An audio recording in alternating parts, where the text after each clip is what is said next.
So, thank you both for being with us today. Again, what I really like to talk about in the beginning is just how each person kind of came up in music and their upbringing and all kinds of different things through, childhood into college and then adult life.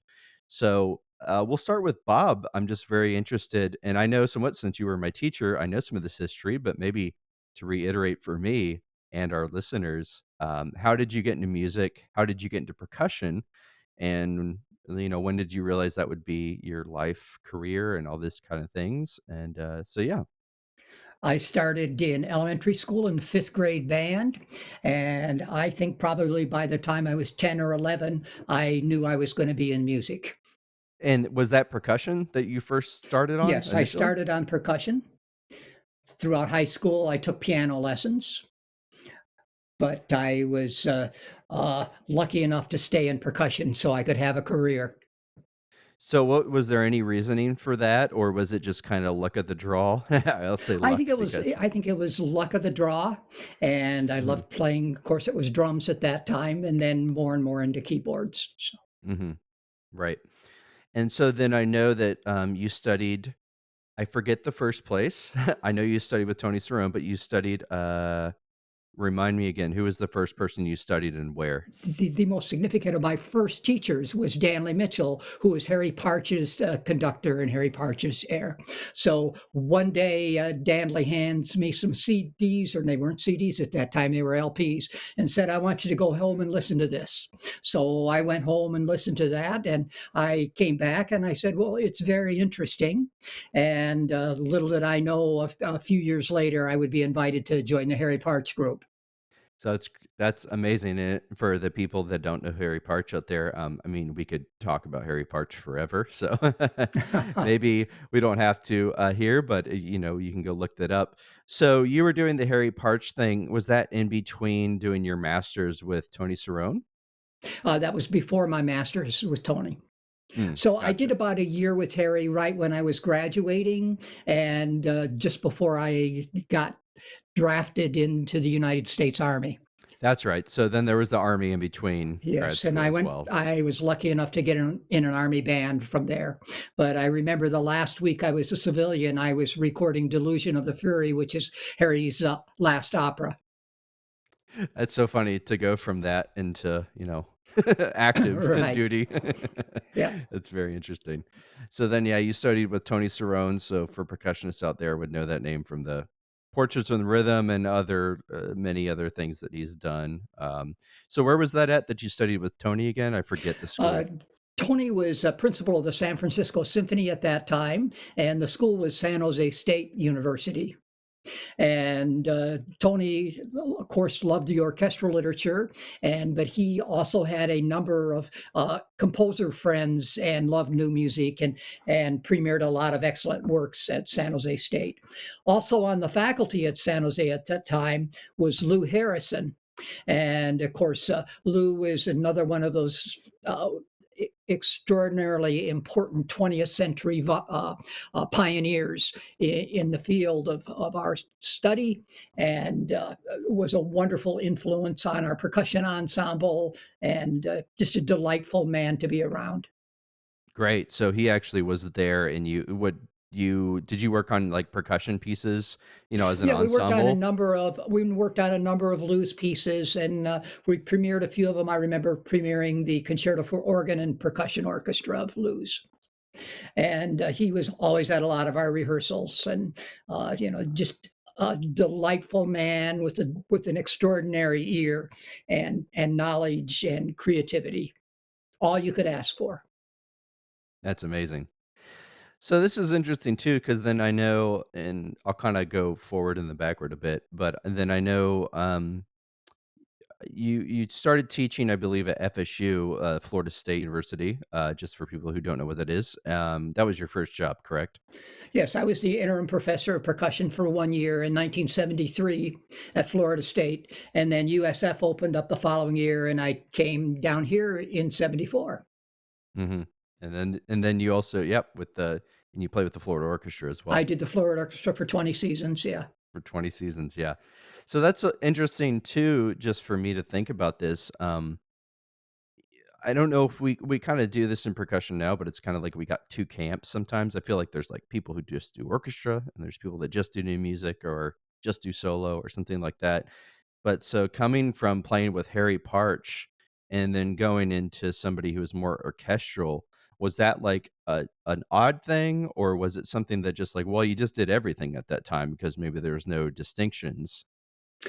Certainly, I don't remember thinking of myself as a new music specialist. When I was studying with Tony Cerrone, I was able to work with the San Francisco Symphony as an extra percussionist on several occasions. So I also went to Tanglewood one summer and did the orchestral audition. So the orchestra was an equal part of my life as the new music was. Mhm. And so then going into, because I know, playing with the McCormick percussion group and all that stuff, I mean, when did new music start to become, I think, more of a thing that you were doing rather than playing with the orchestra? Was it when you retired from the orchestra? Did it start before that? Like when you're playing in the orchestra and maybe you had these thoughts, and then once you retired, it became more of a important thing? Well, I think it happened the second I arrived at USF. I remember before I even set foot on campus, really wonderful avant garde composer Larry Austin had sent me scores of works to premiere of his. And so I was in a work called Quadrants Events Complex Number 9 for tape and percussion. And I remember preparing that before I arrived on campus. And at that time, Larry Austin hosted a large new music festival called Intermuse, which gained quite a bit of national recognition. So I was always around composers.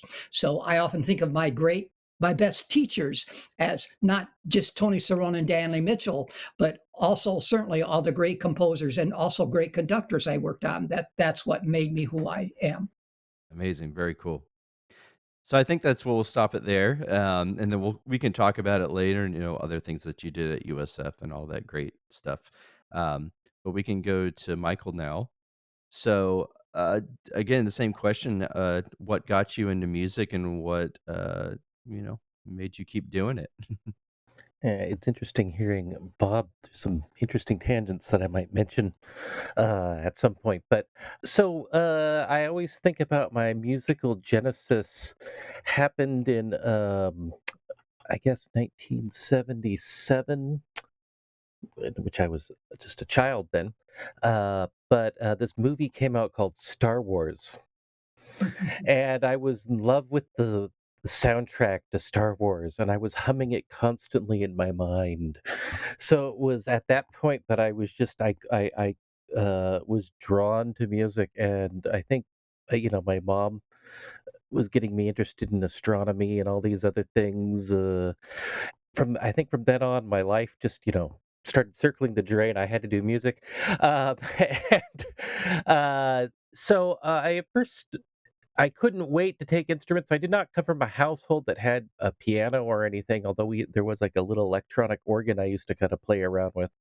Uh, so I couldn't wait to get my hands on the first opportunity I had in school to play music, and my first instrument, surprisingly enough, was violin, but not like because my parents had me take a lesson, but because that's the first thing you could take in school. They wouldn't let you take other. I wanted to actually play trombone, but Hmm. you couldn't take brass instruments yet. So, anyway, to abbreviate that story, after living in England for a brief period and then moving back to the U.S., where they shifted when the school system takes instruments, I came right back to the U.S. when I moved to from San Jose to Los Altos, which is a small city close to Cupertino. They offered the opportunity for people to play wind instruments, but at that time, my parents knew I was going to get braces, so my father says, "Oh, you better not play trombone because you can't play brass instruments if you're gonna have braces." Of course, that's untrue. But anyway, so I was picking out instruments, and I said I always liked to do things that no one else was doing or something. I don't know, but I thought I was being unique because I'm going, "What's a saxophone?" So I like signed up for that. I didn't even know what it was. I said, "Oh, it's that curly J-shaped thing." And so then I found out everyone was playing saxophone, and I got to be a pretty not, not outstanding saxophonist in the group, and kind of going between that and violin. But the big change is when I was in uh, middle school, well, junior high at that point, because they let certain kids with different aptitudes go to sixth grade in the middle school instead of in the elementary school. So we had this little tiny group that was just not a very large band, but the band director said, I'm gonna buy a baritone saxophone. Does anyone want to play baritone saxophone? And for me, this was like, oh, I get to be different from everybody else. Of course, he didn't state that I wasn't the one getting the new baritone saxophone. I was the one getting the one with all the rubber bands holding it together. But that didn't matter. And the great thing about that group is that because it was so small, I was the only one playing the low notes because everyone was playing treble instruments. Of course, it was mostly going dum dum dum dum dum dum dum dum dum dum at the educational band music. But there was also a jazz program at that school, and they had a lab band and a jazz band. So, of course, the very first thing he says, "Oh, well, you should come and play in the in the jazz band because, or the lab band at first when I was in sixth grade, because we could definitely use another baritone saxophone." And of course, then after that point, my life was destined. That then I found my place in the world, and soon after that, I was what they called a band nerd, kind of like to the extreme, because I used to my whole social life was hanging out in the band room with the band director, Dave Adams, who's a wonderful trumpet player, and he used to expose us. We're in the band room. He used to play stuff like Weather Report in the background and 20th century music and all this different kind of music that the just myself and a few other kids used to hang out, and he also didn't mind it. He was a little bit like Bob. He didn't mind if we pulled stuff out. Oh, what's this instrument laying around? So I picked up contralto clarinet. So that was my first clarinet. So I started, and later I switched to bass clarinet. And in jazz band, I love to do the improvisation part. It was very natural for me to improvise. So that led to me not just playing baritone saxophone and later bass clarinet. Not only let me do my own thing, I found out that improvisation could express my own voice, and that led me to composing. Not because I wasn't always composing, but led me to the idea that I should write some of the things down because I was always improvising anyway in my head. So I should abbreviate a little more. But what some of the things that I got to do, just even through high school, I used to do a lot of different kind of, especially progressive and avant-garde type of jazz things. And one of the things I did was my bass clarinet. I would hook it up through a bunch of, guitar pedals and play it up high and sound like Jimi Hendrix on the bass clarinet and things like that. So, and I was always torn, like if I wanted to be a jazz musician or a composer. I hadn't known which direction to go, and I kind of tried to do both for quite some time. But my parents were firmly against me majoring in music at all. They said, "Oh no, no, you're going to do something where you're going to make a living." And we know too many people who can't make a living. But as it happened, my senior year in high school, I won the Downbeat magazine student composer award for extended composition. Cool, very So nice, they yeah. warmed up to a little bit. I won't get into some of the personal reasons, but I ultimately did end up majoring in music. And even though I wanted to continue being a performer or a professional performer and was very popular playing baritone sax and bass clarinet, my biggest problem is I'd get into a practice room and I would start to try to practice my instrument, and there's a piano sitting over there, and I said, "What about this chord? What about this chord?" I Mhm. couldn't, I couldn't practice my instruments because I wanted to keep composing.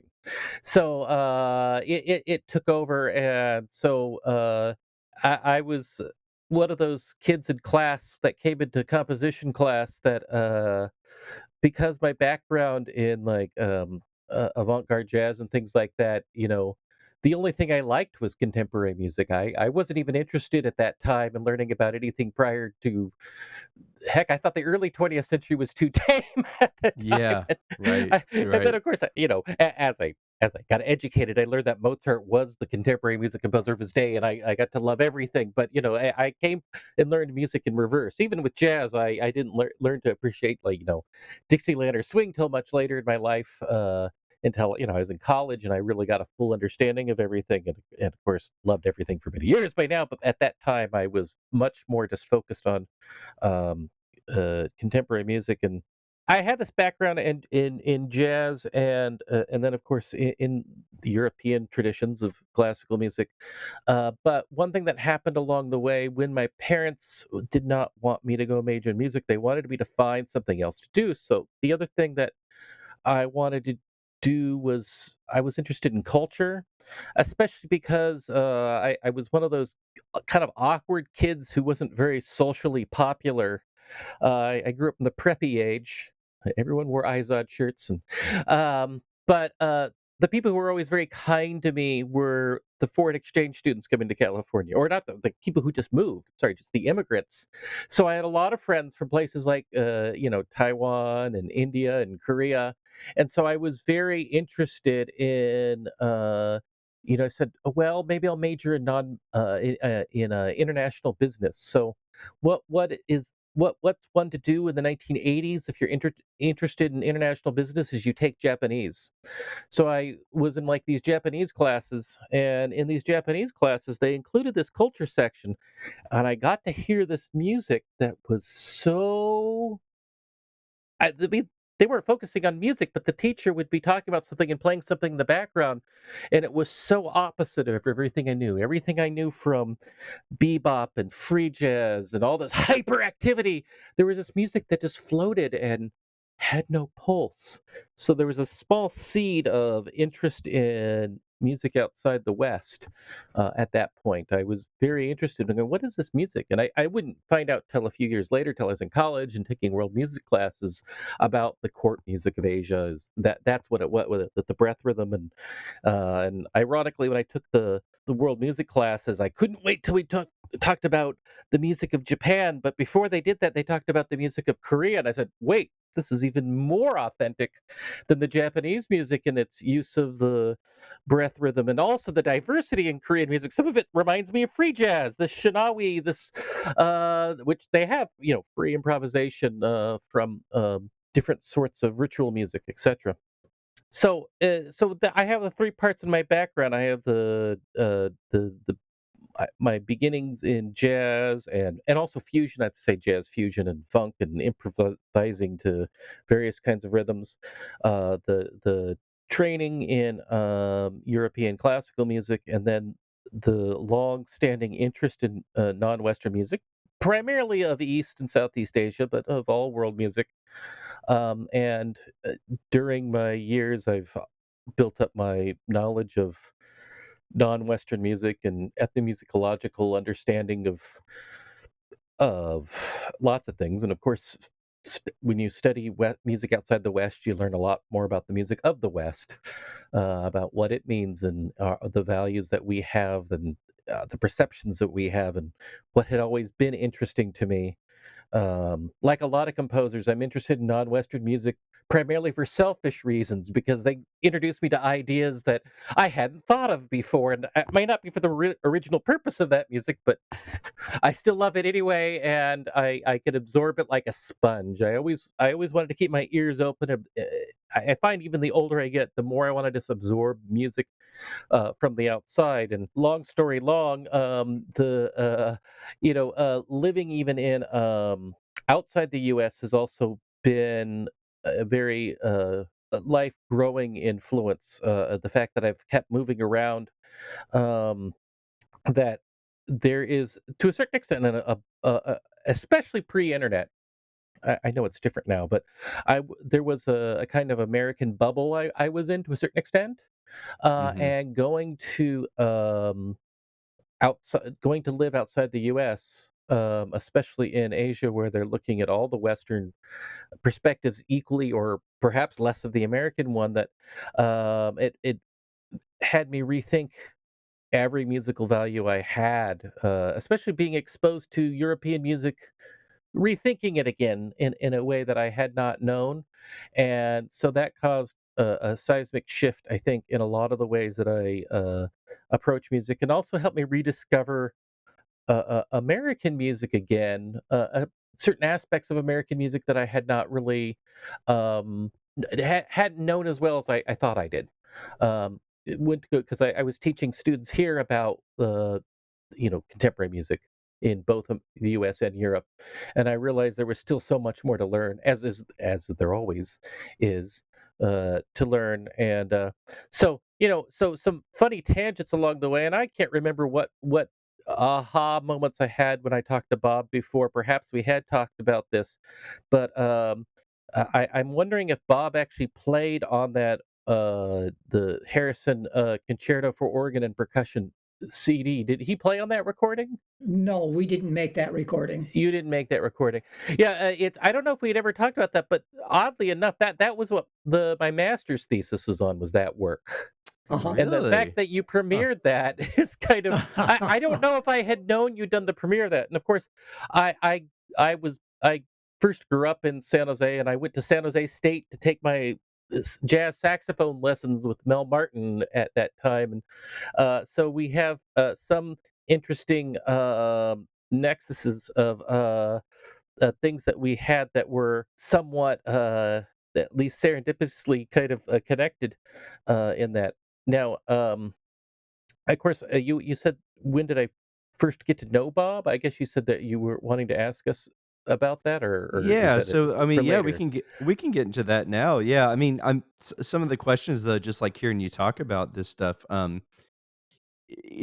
about, like, you said Japanese music or something like that, I think it's kinda interesting. I just like, riffing on this type of stuff, but, um a lot of it, well, it's interesting that I found recently. I mean, I know anime, has always been a big thing. My fiance is really into anime, and I've watched a lot of that stuff, and the music's always interesting, and there's, like, Cowboy Bebop that a lot of people are into that has some jazz, but it's a anime jazz thing, but, um, they have this thing called, like, J-pop now, which there's some, like, pretty heavy hitter, like, saxophone guys in New York that are doing, it's jazz, but it's straight anime, Japanese influenced, from these anime type of sounds and the music from that time in the '90s or the 2000s and all that, and then they're fusing it with jazz, and it's, like, amazing stuff.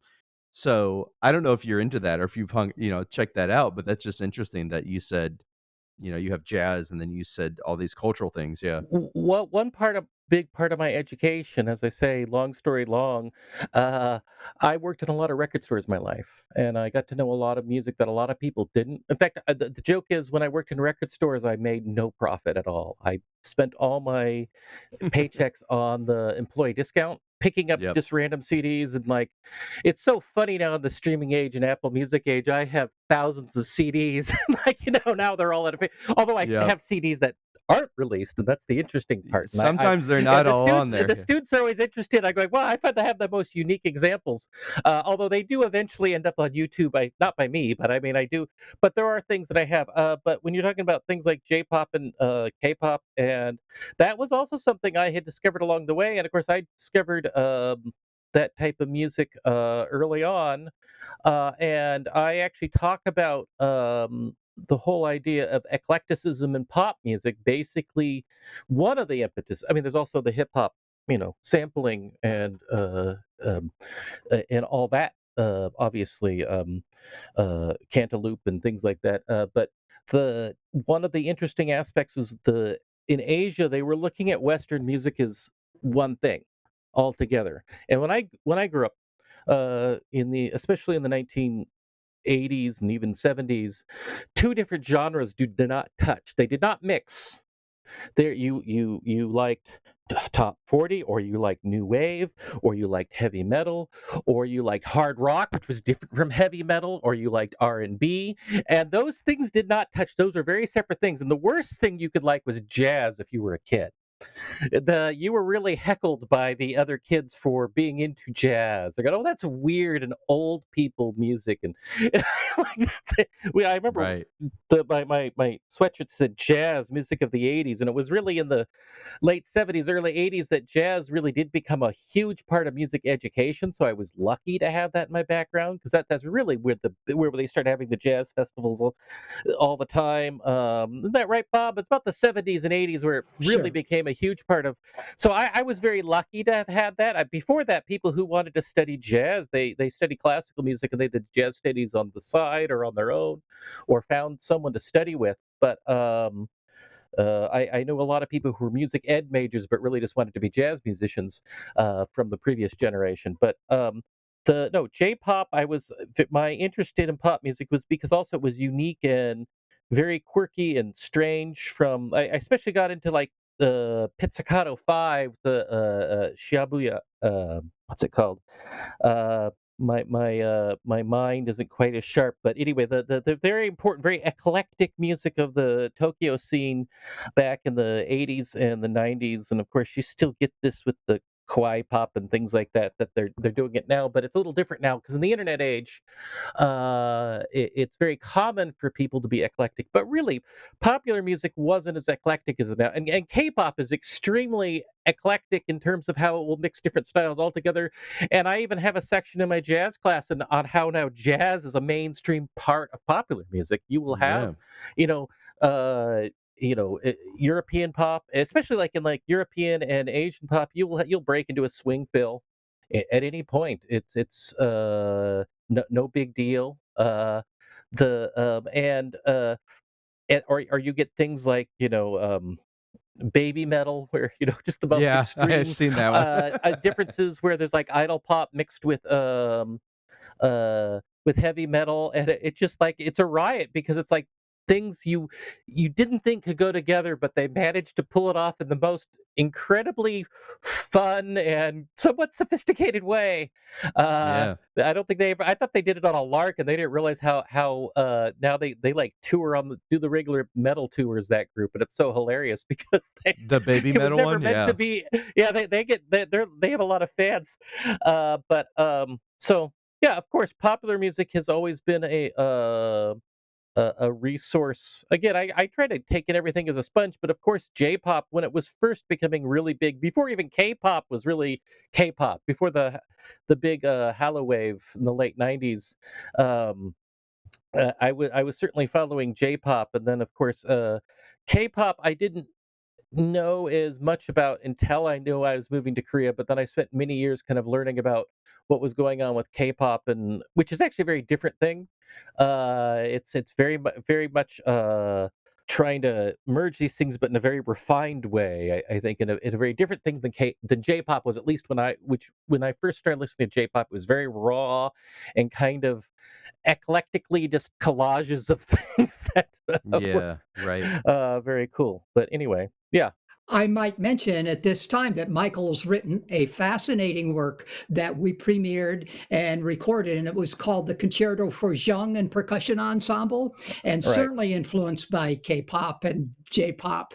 And we had so much fun with that. And uh, I listen to that every once in a while, and I think what a fascinating piece, and all kinds of new sounds that Michael was able to achieve out of timpani that I hadn't done before, and the use of the rototoms, and of course the use of the Korean zhang, Yeah, right. Chinese Jung, that instrument. Chinese zhang. Right, Okay, just Yeah, yeah, yeah, yeah. yes, I'm sorry. Yeah, Well, yeah, that was at the height of it, where I was looking for resources, and of course, some of those quotes and use of K-pop was what my daughter's suggestion.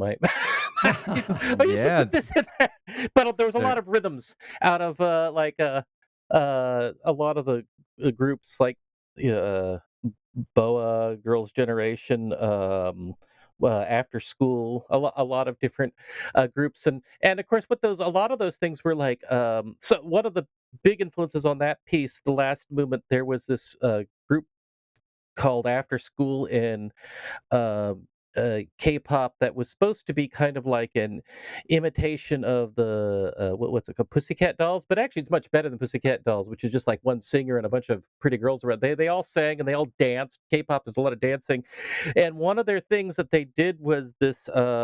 They had this theme. They called it After School, and the whole idea is that they could have a constant group, and even though some girls would leave, they could introduce new people as if they're going through school and graduating. And they thought they would do this video inspired by American marching band music, but especially of the late 20th century, where it had more things like funk influence, kind of like the urban marching bands. How great the marching bands that come out of like African American schools that would add in a lot of the funk and soul rhythms. And the women there, it's like a girl group. I think it was at that point it was like 7 women, and they actually learned how to play marching snare and did the things, the sticks, and playing each other's drums, and it was actually quite interesting. So it was very inspiring for that work to. And Bob mentioned about the use of the timpani in different ways, and if I you don't mind me getting off a tangent there, it was because of Bob. Bob kind of like set me up for a big change that would happen to me, especially as I moved to Korea. In that to really, really sonically be minimalistic. Not, I don't mean like minimalistic in minimalism, although I like minimalism and everything, but minimal in that how many sounds can I get out of an instrument? And this was something I was aware of because my roommate was a percussionist when I was in college. He taught me all the different ways to play, but it kind of helped me kind of reconsider these sorts of things. And one instrument that I absolutely, positively hated was timpani. I just couldn't stand the timpani. Uh, I should also mention another instrument that I was very tired of. Wouldn't say I hated, but I was very tired of was marimba, like marimba quartets. That was another piece, earlier piece that Bob asked me to write, and it forced me to learn how do I use marimba in different ways to keep myself interested in the piece and thinking of all the timbral resources. And so that next piece, not only did I use, well, there was 6 percussionists, so each of them had 2 timpanis. He turns into 12. But also I used 6 percussionists playing 2 rototoms each, which was another instrument that actually my percussionist roommate hated. He said, "Oh, this is the lousiest instrument ever." So I definitely had to use that too, and learning how to use those instruments in different colors. So one of the things that had changed to a great detail, I think, in a lot of the music that I had been writing in the past more than 10 years now, got much more focused on things like timbre, but also in aleatoric notation and music that is not necessarily notated in a conventional way. Kind of something I learned out of studying Korean traditional music is through their traditional notation, it emphasizes very different values. So like Mm, it sounds like improvising, but there's a certain gesture you have to do a certain moment, but it's a lot more flexible within it. So there's a lot of works recently that are like that. Not necessarily the work that Bob and Unmi played, but a lot of my music these days have become more focused on that, especially starting like with my bass clarinet concerto and beyond. Was more, and also the learning about European music to a greater deal that I had. Because when I was living in the States, we did not have the internet, and so you were kind of at the mercy of what the teachers would have. Now, I worked in music libraries, so I did get a little wider knowledge than some of the students because I was always pulling stuff out of the library and listening to it. I helped me rediscover that, but as I said again, I got to rediscover, even though yes, I had known Lou Harrison and Harry Partch and all these people when I was younger, I got to re-examine like the American avant-garde, and when I mean avant-garde, I mean like composers like Tenney or Feldman or Cage, especially, of course, because most people only know him for one piece or 2 pieces, and the whole diversity of what he did. yeah, talking about sitting on a timbre though, or something like that, I mean, that's Feldman all the way. It's just Oh like yeah, yeah, yeah. pulling out time like that, yeah. Well, yeah, Uh, well, are you talking more about, late Feldman now? I guess so, yeah, like, Yeah, yeah, yeah. yeah. Yeah, well, late Feldman, really helps you just, appreciate things sometimes that don't change that much these days. The last his later music, but, his early music, of course, also, but, those wonderful scores that he used to write, those graphic scores that even though they're written indeterminately, you can always tell kind of the work that is because of the atmosphere it creates, even though the colors are not always the exact same. And King of Denmark being the most famous work of that category. But so yeah, so there is a lot of kind of rediscovering your own roots. So I don't claim to imitate European music, although obviously spectralism I became very interested in recent years. But rediscovering a lot of American music that I knew about, but but got to appreciate from a different perspective. So what's some people that you would say in that thing? I'm just wondering, like, what are some composers that you've found in American music that were more interesting than you previously thought? Gee, should I bring up my notes for my class? Yeah, I can bring up exactly. the notes. Well, the I find it's kind of exhausting my classes here because I'm always finding new people and saying, "Oh, should I include them or should I take them out?" And Yeah. but some of the people, I mean, just even some of the lesser known works of John Cage, especially like his number pieces at the end and things like that, were very interesting.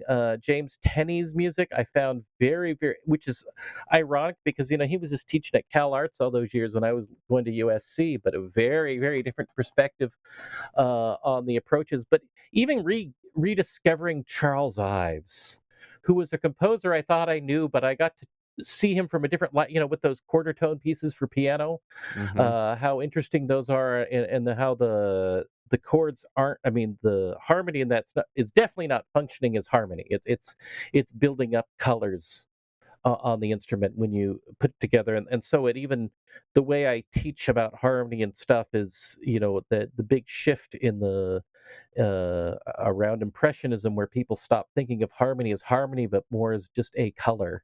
And it also depends on what instrument it's on and how it's used. And when Debussy planes fifths, he's not planing fifths on piano, he's imitating gamelan, the overtone series of the different gongs that are used in gamelan. That's where his inspiration was when from being one of the few people who knew about it from the World's Fair in Paris in the late 19th century. They're just like little things, little details and I suppose this happens to everyone with age, but I think being in a new environment and having to reevaluate my uh, what I'd known about music. I think I had a lot of very preconceived notions that I was very influenced by William Albright, who himself was a very eclectic composer. But after I got out of graduate school, my music was very much out of William Albright's kind of mold. Not because William Albright wanted me to write music like that, but because William Albright whole musical approach was very attractive to me, and it was kind of like after all those years of study, it really felt like home to me when I was studying with him and my musical ideas. And I think I was kind of in that sort of mode for a long time, but I have really moved to many different directions since then. Since I've even been at USF, and while I did change and grow at USF, and there's a lot of things actually I have to thank because of Bob. As we were talking about these pieces I had written, when I was writing pieces for Bob, I had to push myself and discover new things because the one thing I can't do is sit in one place. So it forced me to kind of think about how to use instruments and think about how to use timbre and stuff. Uh, but living now in a different environment, there's a lot that has changed. But one thing that has also changed is, as I say, I go back and look at my past, and a lot of my works either I have two different kinds of paths I take. There are works that I have that look to my past, that look to ways I used to approach things in the past, and kind of rediscovering that, or works that are just completely more very avant-garde in their approach, that they're much more based on sound and indeterminate notation. Like my most recent work, I wrote for piano and Chinese jung, and computer music, and that piece is all about color and timbre. And I mean, there is a score, but the score is very it has to be aleatoric because there's very few actual pitch sounds in the music. But even on that piece, there's little pieces of Bob McCormick influence on it, because we have a very significant instrument is the Super Ball mallet, and I did not know about a Super Ball mallet until I met Bob. Oh, And man. That's yeah, game changer. I remember being in Daegu, Korea. We're trying to go to all the kids' toy stores, trying to find the right friction mallet because no one had no percussionist. We needed one for the orchestra at the Daegu Symphony, and we got a barbecue skewer, and it was perfect. But You gotta find the one that's that specific rubber. It's a right. very specific rubber that'll work. Yeah, it's funny. I've done the same. And so, like, using that on, I've used that on Jung too. And so in that piece, the pianist, as I made a joke to Bob, both on the Jung part and the piano part, I said this piece could always be played by two percussionists, because the piano, there's a lot more playing the body of the piano. I mean, she does do some real piano playing, but even the actual sound of the piano has been modified. It's prepared piano. And the Jung part, I laugh about the Jung tuning. There's one note that must be in tune, and every other note must not conform to any sort of standard tuning or intonation or equal temperament whatsoever. The other thing also, I guess, and this is very recent, is I returned to writing electroacoustic music again, which is interesting because I taught electronic music for many, many, many years, but I did not write that much electronic music. I wrote a little bit now and then, but it was only since the pandemic where we didn't have a lot of opportunities. And so we find opportunities where they may. And I have all this, as we were talking about, I have all this technology that I own that I had underused. And I now, because we don't have all these concerts and stuff, what I do get invited to is like electronic music festivals. And so I've kind of returned to that. And that's kind of the newest thing I've gone to my life, and it was kind of a perfect timing because obviously that's very much in line with interested timbre and space and etc. And this last piece I wrote was very interesting because I've had different approaches, but like the piece before this, I wrote actually the electronic part and wrote the flute and clarinet part to go with it. And of course, all the sounds came from flute and clarinet because I played them and sampled them and whatever.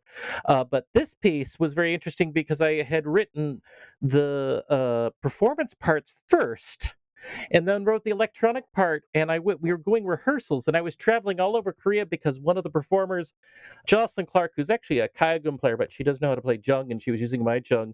She lives in Daejeon. And then Oh Serin, who's a pianist, she was actually but she's actually a composer. She was my former composition student. So I was taking the high speed rail and I was conducting them. I had to conduct them because there was no way they had any sense of time. Of course, I just made a monkey click track for me to follow, so I could never get lost. So it was more me just showing them where the beat was. But that piece, I wrote it in. I could not finish it until we had mini rehearsals, until I could actually hear how the parts interacted. And they were great performers because they were reacting to the tape part I had written, and my tape part got modified to how they were playing, and etc. So that's like one of the latest things I've been doing. But anyway, I keep Very going off cool. on tangents here. So Well, I think that's very exciting, Michael, that you're writing for electronics again. I think of two pieces that inspired me greatly, and one by James Tenney with percussion group, and of course the Davidowski Synchronisms number oh, five. of course, Those are yeah. those are two of the most gorgeous works I've ever played, and I think the idea of percussion ensemble, chamber ensemble with different forms of electronic media is an area that will continue to be explored, and many new pieces will come of that genre. Yeah, and I think too, talking about how you're saying the aleatoric notation, because I watched one that you wrote recently, I think too, was accordion and was it saxophone, soprano saxophone? Right. That one was very interesting too, just like you said, like, I've known your music from when you were at USF, which was around 2006, 2008, that's when I was there, and then listening to that piece, I'm like, Wow, that's a lot different from what I know from him. So yeah, it's very interesting. Even I could hear it and feel it, be like, that sounds different from what he was doing, prior. So yeah, it's great stuff. As I said, I'm kind of like a sponge, and I hate kind of, even though I say I was exploring things in the past, I hate completely repeating myself. So I am looking for new resources. But the piece you're talking about was the piece for saxophone and accordion, and the first movement's all just air sounds and breathing sounds. Yeah. That piece And is just actually like about the when they did a remodeling of the Golden Gate Bridge. They put up a barrier so the it would protect the pedestrians from the gusts of wind. But what ended up happening is it ended up being one large reed. And so there's this drone, this harmonic drone on windy days that come out of the Golden Gate Bridge. So the first movement is just about the wind and about out at the ocean, that is normally just existing there. And and then the second movie was about the drone that's created through the bridge. And being mm, from San Francisco Bay Area, that was very fascinating for me. And I should say, when I write my music for European performers, that's when I really kind of strip down often to not my most primitive state and try to begin again. But at the same time, now that I am getting older, and because I am finding myself writing a lot, I do have a lot of exploration of past ideas and things in my music. So you will hear from one piece to the next a shift from things that are very abstract to things that are much more concrete, I guess. we can go to the next question. I mean, because I guess we could talk about that too. It was like, when did you all first meet? And we've talked about some of the, early pieces, but maybe, yeah, that's where we could say, like, Bob, do you remember when you first met Michael and the first interactions and things like that? Well, Michael joined the faculty at the University of South Florida, and I think we clicked and became friends right away, just because there was a new composer. And alluding to something Michael said, there's a real symbiosis between a composer and a performer working together. And so that's what I appreciate most about Michael. I think we were learning from each other from the very first day we met. Hmm. And what was the first piece? Do you both remember the first one that you worked on together? Do you remember Michael? Culture samples. Culture Cultural samples, yeah. samples. Yes.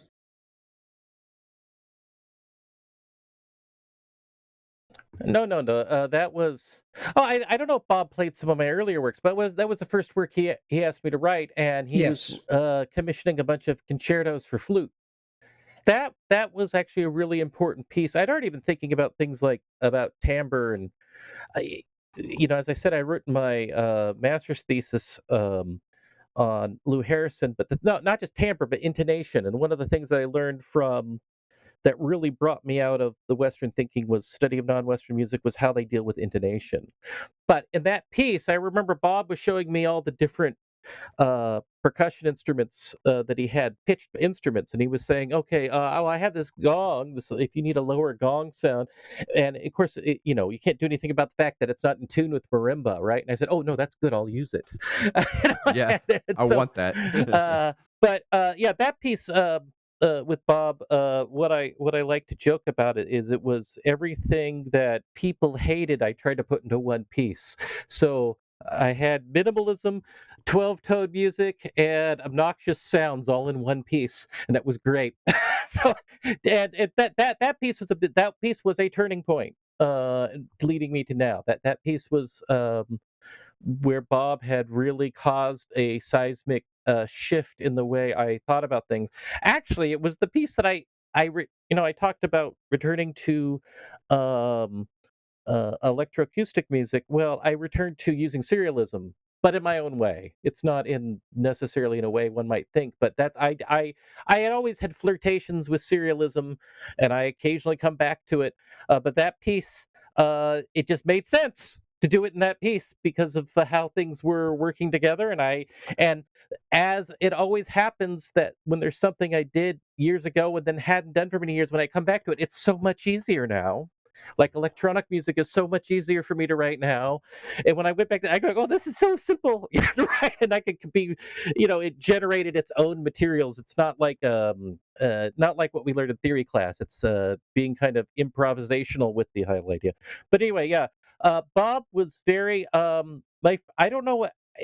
If I had met Bob, like, 'cause I'd come there for a college music society conference, like only like 6 months before, and because I was at that college music society conference, I had just happened to apply for the job. I wasn't on the job market, but I there was a college music society conference that I came to that the brass people played a work of mine, and I applied to the job, and Bob was on the search committee, and that's how I first got to know him. And I was already inspired by him because of that.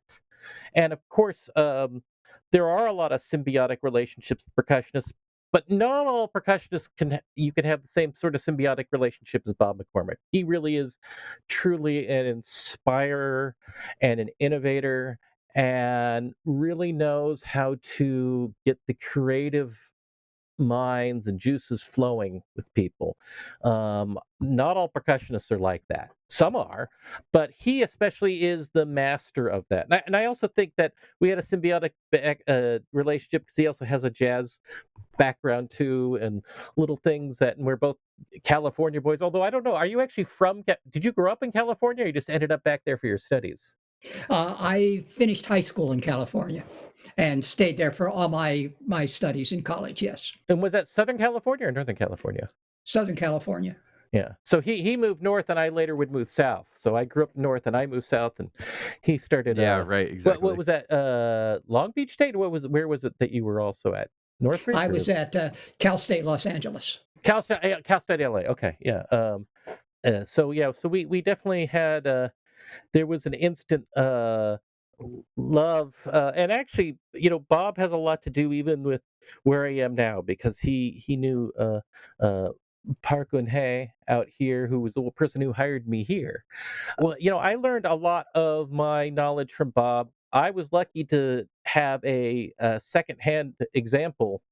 So a lot of the things I learned from Bob, I not only got the pleasure of learning firsthand when I worked with him, but because I happened to be married to a composer who had worked with Bob many times. In fact, I think I learned about Super Ball mallet secondhand, indirectly, through my wife, who got learned about it through, because she didn't know what the Super Ball mallet was at that time.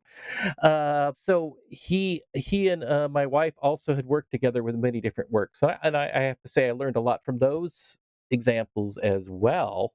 Uh, my wife being Ji Sun Lee. So that was he was definitely I have to say he's unlike basically any percussionist I've worked with, even though he Oh, says that's there's a great. symbiote. But he has to, because I've met way too many nervous marimba players or something that are not very open minded. But I also have met many fine percussionists though who are very open minded. I worked with one recently for a flute and vibraphone piece, and she was absolutely wonderful to work with, and had a fully open mind about anything. But he really has been responsible for, I think, if not promoting, maybe even bringing to the forefront the careers of many composers, because of his working with them, not only in giving them the inspiration, pushing them to go and create, putting them in a situation where they have to figure out something to do with something, but also, the fact that he's recorded their works and featured their works. And Park Geun Hye would be a perfect example of a composer who, she's made a name for herself as a writer of percussion music in Korea, and for no small part, Bob has really been a primary factor in that genesis. So there's a lot of composers who are deeply indebted to him, and for his his constant request for us to write new pieces and push us into situations like when we don't want to write a marimba quartet, but we have to figure out how to do it, and things like that. Right. That because it really is, there is something about being in the situation where you're pushed to write and you have to write, and you're in these situations where you're out of your comfort zone, where you do the most growing. and Mhm. especially if you're willing to take risks, and certain risks sometimes pay off more than others, but it really puts you into the situation where you can learn and grow. And when I went to Korea, I was expected to write an incredible volume of music, much more than perhaps one would write normally in the American academic situation. And I had to find new ways to write pieces and go about pieces because there was like a constant push to write new pieces all the time. And so I think when you're a composer and you have to be forced into a prolific situation, you generally do grow because you can't think too much. You have to keep moving ahead, and you You have to just do find it. Yeah, ways that mhm. keep yourself interested in the music. Yeah. So, Yeah, right. Bob was a big, he in my lifetime as a composer, and I also know from my wife that we would not been the same people that we are now, had we not crossed his path and been given the opportunities, and um, so selfless opportunities. Bob just was just so dedicated as a performer and a composer himself. Of course, he's also a very good composer himself. He gave the a lot of composers the opportunity to do things that we would have never done, and I think changed everyone who had the experience of working with him in an important way in their life. That they were never the same person again, and it was always in the positive.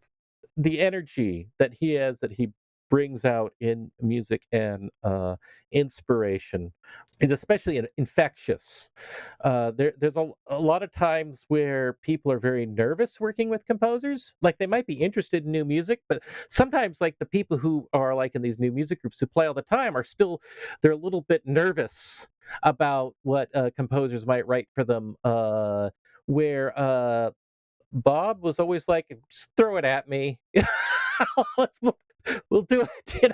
Let's Yeah, just you see. We'll figure make it it out. work."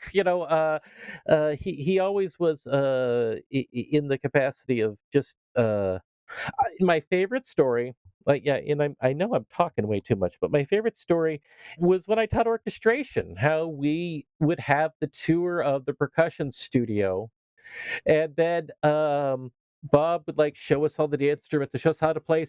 He says, "Okay, I have to leave now, but you guys can like do anything you want with any of the instruments. Nothing's gonna break anyway." And so I remember, you know. Some of my students say, "Oh, I'm gonna bow everything in the room," like and Right. he would let the composers go in there and play around with the equipment, and that is such a valuable thing that I don't think everybody gets to do. A lot of students, a lot of times it's frustrating teaching orchestration that all you have. I mean, at least we have YouTube examples, and that's great because every percussion company is trying to sell that new gong they have.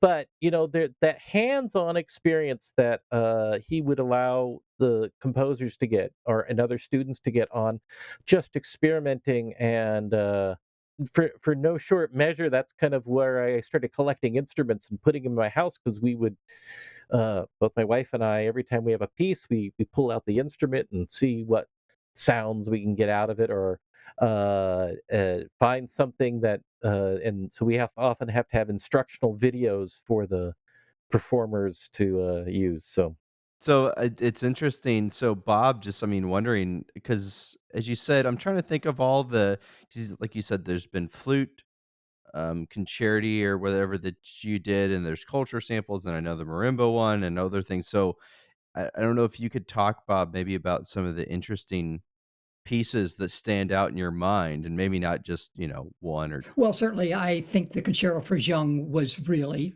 unique.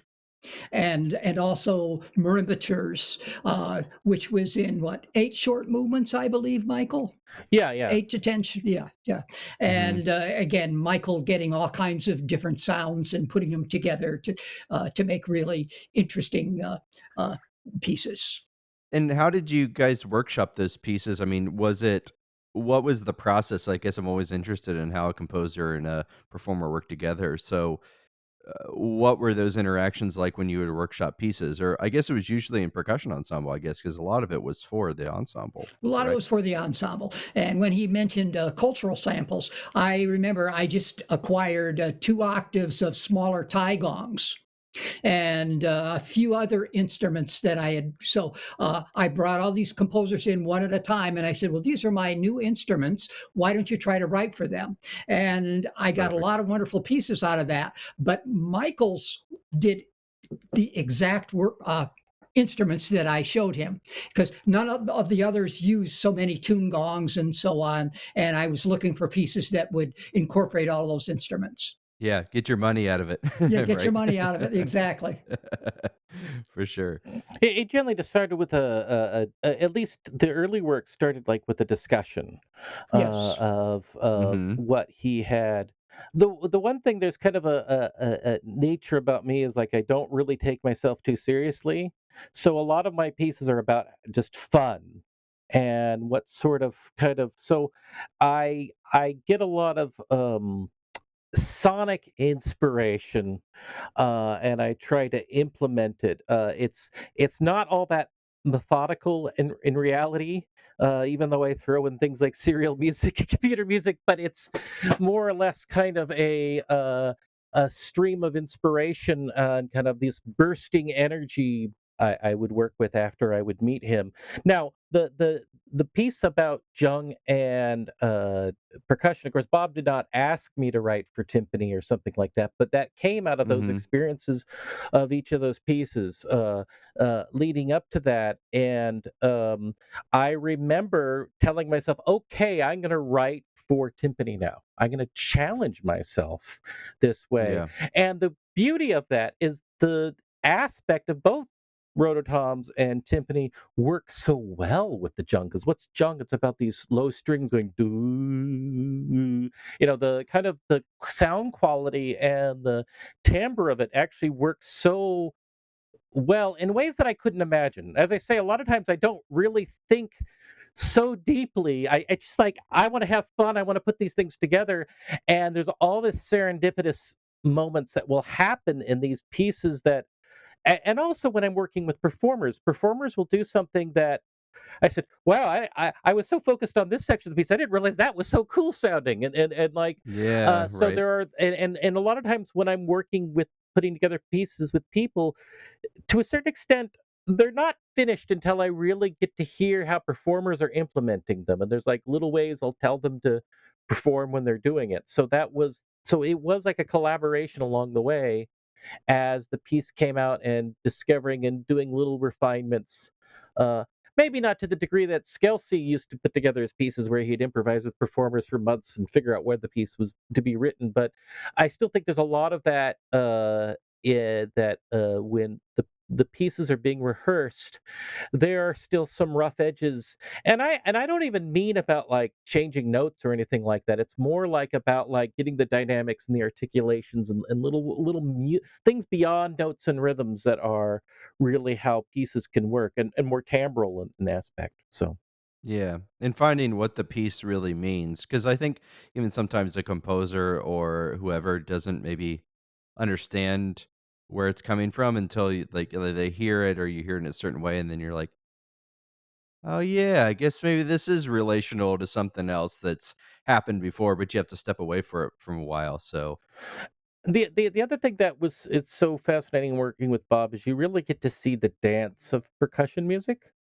And percussion music is a very different thing when you just hear it on a recording than when you see it in person. And I'm so happy now that we have generations of people who like the experiencing music by seeing perform. Now that we have, the streaming and the YouTube times. A great example is my mom, who she likes Muzak and Yanni and uh, new age. I think I said new age earlier when I meant to say new wave. But anyway, new age music, and but yet she saw a piece like culture samples, and she thought it was just so much fun to see the people playing the hanging gongs and the pot gongs and the omglocken, and because it was just so exciting that it could communicate to people who wouldn't necessarily be inclined to like contemporary music, but they can see the energy, the effort the musicians put in, and the coordination, and percussion being probably the most physical instrument, at least in terms of real estate and moving around. I mean, I learned that years earlier because my roommate, percussionist, that I wrote a piece for, I used everything but the kitchen sink in, and watching him play that piece where he's running around all over the place compared to listening to it where it says, "Oh, timbre change," like a patch change on a synthesizer, was it's a Yeah. very different experience to go through the piece orally as opposed to looking at it. And it's fun to actually do pieces both ways. Sometimes you should be kind of just listening and not trying to have the physicality. It's like reading subtitles where it gives away the plot before the person says it. Sometimes it is Yeah. nice to just hear the result, but at the same time, watching the physical actions. I mean, there's a lot of that in piano and string playing too. I think that there's a lot of excitement, but I think percussion, pretty much most instruments, but especially when they're dealing with like a lot of the larger instruments and the different playing techniques on them, it's very communicative to human beings, and it's really a bridge to a lot more people, to open their minds than a lot of instruments have the possibility. Other instruments have the possibility of doing, just because the sounds are so clear and invigorating to people because they see the physical action and the physical effort going into it. I mean, it's funny too to say that because it's like Harry Parch. I remember Oh, definitely, watching yes. videos of him, and he was always like, "I should make them, jump rope and get in shape," because like that was the thing with him is it was about the theatrical because it was about like it was almost like a not a séance, but whatever, some sort of ritual.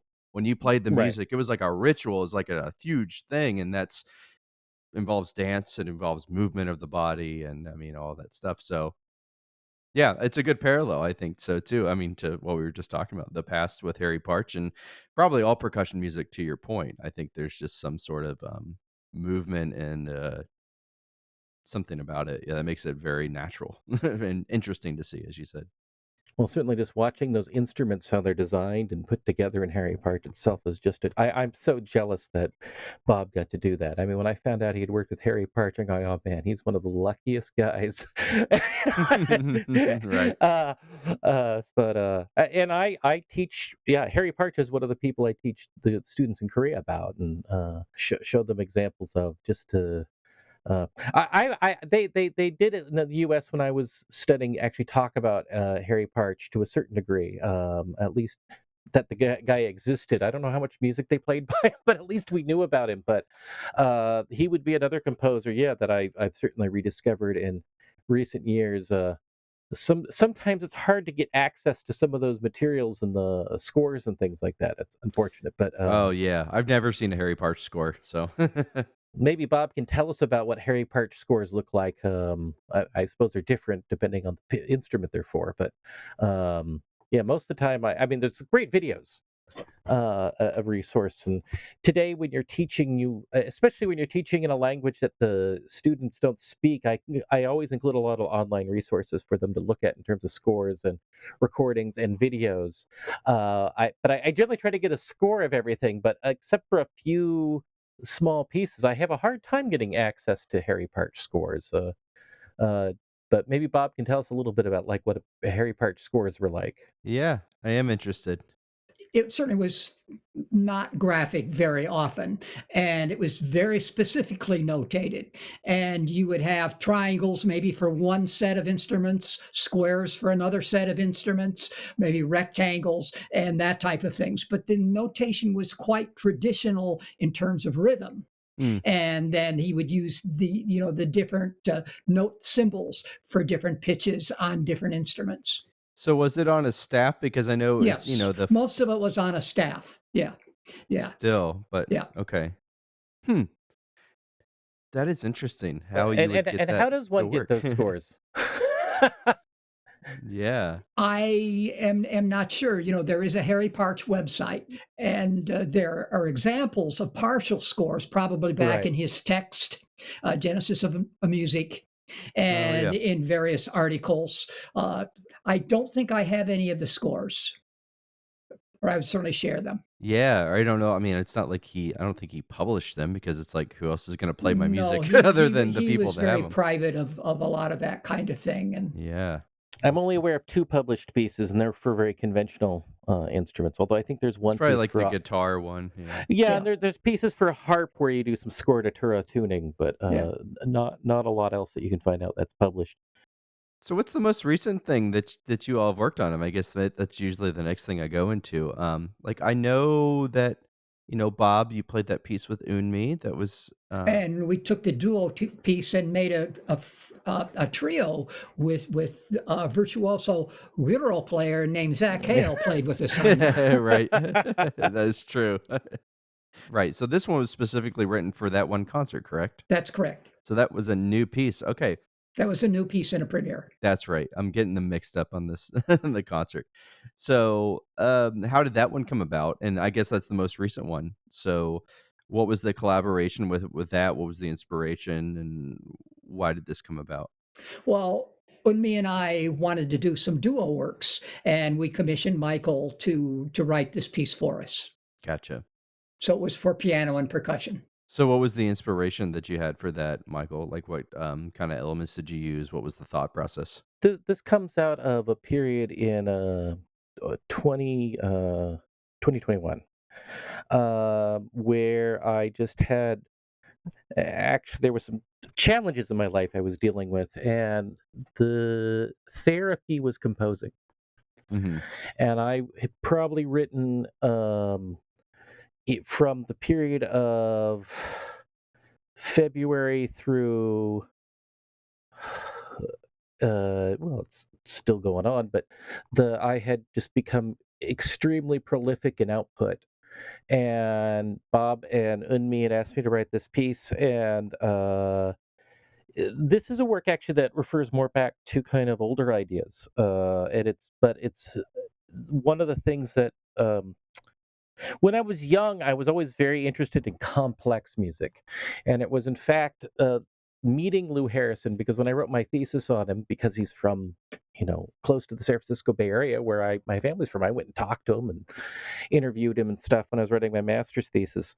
And the great thing I learned from Lou Harrison was about simplicity, how wonderfully magical just the most simplest ideas can be. And so this work, while it isn't simple in terms of, I'm sure, putting it together and performing it, because the rhythms and stuff aren't always, they can be deceivingly more challenging, even though it's mostly very simple stuff. So a lot of the piano parts, even monophonic, uh, just touches of polyphony and chords in it. And the percussion is solely unpitched percussion. And, a lot of the percussion I'd used over the years, even though I was discovering timbre, were more pitched percussion. I mean, I certainly have used a fair amount of unpitched percussion, but this piece I specifically only used unpitched percussion parts.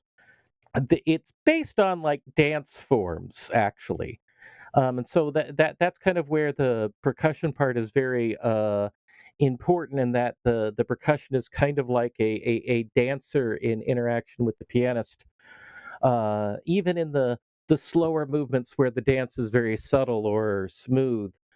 I should mention this, as this was a period of time where was extremely prolific. I think I wrote about 20 pieces in about 4 months or something like that.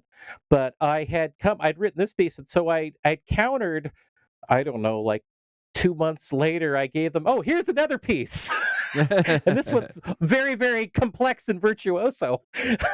It's entirely the opposite. Again, it's still to a certain extent kind of me looking back at other things I've done in my life. And my music at one time was very, very inspired by Elliot Carter, but still connected to jazz and things like that.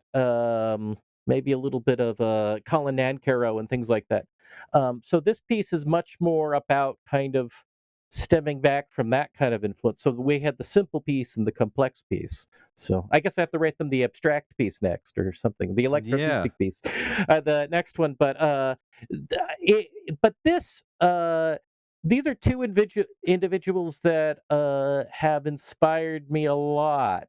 And Unmi is is another person that I have a lot of tangential connections with. And a lot of people would think it's because that I taught at USF, but of course she came there after.